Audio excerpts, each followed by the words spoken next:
At the end of the Fade video, the wheel demanded that the next Valorant character I do be Harbor, but I got this lovely comment suggesting that I do Viper next instead, and if there's one person who has the power to veto the wheel, it's this guy. Don't ask me who he is because I have no idea. All I can do is narrow it down by like one person. So starting with Viper's face print, I once again used Bara Sophie as the base because of her flexible expression, similar eyebrows, and most importantly, her blue eyes, which I could recolor into the toxic lime green of Viper's. This didn't give me any trouble really. The print was pretty intuitive. She has a honeycomb thing going on in her mask and some ventilation holes too, similar to Octane actually. But aside from that, I added some pink to the top of her eyes, moved them slightly further apart, and called it there. Originally this face print was applied to a light nougat headpiece, but after looking at the reference more, I realized that her neck needs to be the same dark bluish grey as her face mask, so I changed the headpiece to be that light bluish grey and added the light nougat base colour for her face as opposed to leaving it transparent as it was. Her torso was very enjoyable to print because the design itself is pretty interesting already. I once again struggled a lot with deciding on the colour palette for it, because when you see Viper in the game or you generally think of her, you picture her with that medium green centre of her costume surrounded by black. I tried doing it like this, but I found that the black looked extremely weird and covered up a lot of the line work to a point that the print looked muddy and undefined. I eventually decided on this colour scheme, and let me tell you, it took a lot to get here. You see, this torso print was actually very significant because you'll notice that there's two distinctly different shades of dark grey used for her belt and the rest of her torso piece. LEGO historians among you will notice that that's actually the out of commission,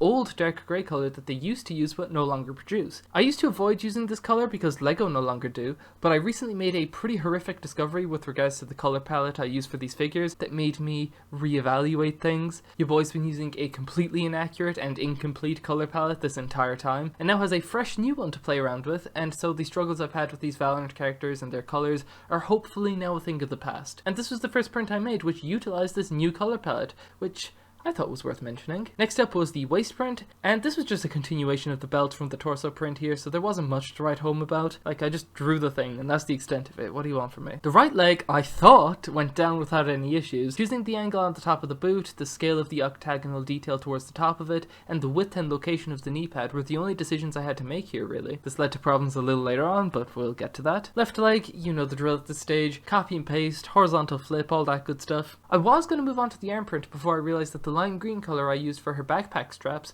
and those lines on her legs was already the brightest shade of green, so if I wanted a brighter one for her arms to radiate like in the reference, I needed to change them. So I went over the torso and leg prints and recolored them slightly before noticing something unfortunate about the way I did the leg prints. So her boots are really high up on her legs, so I tried to replicate that in the print by having them extend a good bit above her knees. This meant that the print would start and end all on the curved section of the leg. But with the crotch section of her waist print still just a solid medium green, it had the unintended side effect of making it look like she's packing a sweaty hog that won't quit under there, so I needed to go in and add some crotch printing to rectify this. I could have lowered her boot prints to be just below the curved section of the leg pieces, but I thought that would compress the details on her legs just a bit too much, and I thought this was an equally good and much more convenient solution. I finally moved on to her right arm print, and this was just about as straightforward as it gets. I utilised that extra colour palette here again to include both shades of dark grey to differentiate between the different sections of the arm, and I threw in some, I think, cool yellow amidst that lime green to really give that print a more toxic look, but other than that, not much going on here. I did also decide to give her this accessory piece to give her shoulders a bit of an upward flare thing. I was originally just going to print this detail on, but I thought about this piece and I thought that it was an important enough feature of her silhouette to include it as a physical accessory. Left arm was copy and paste of right arm, nothing exciting, and then it was time to pose her. Now the last few figures I did, I think I posed them before doing the prints, so I took more of an older approach to it this time. As a result, I was trying my best not to distort the prints. I worked so hard to line up properly, and I think I went borderline too subtle with her pose. I think I still captured it as best I could,